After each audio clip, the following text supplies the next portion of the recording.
Welcome viewer, I am Murugan S. This video tutorial describes how to fix NVIDIA display settings are not available error on Windows 11, 10. Type msconfig in Windows search bar, click System Configuration.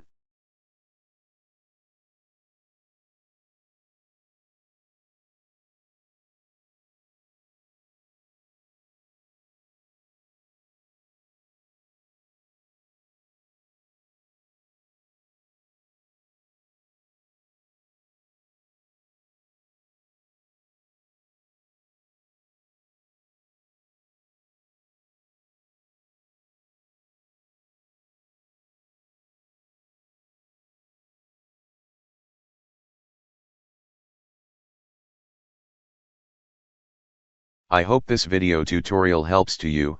Please like, share and don't forget to subscribe my channel. Thank you very much. See you next video.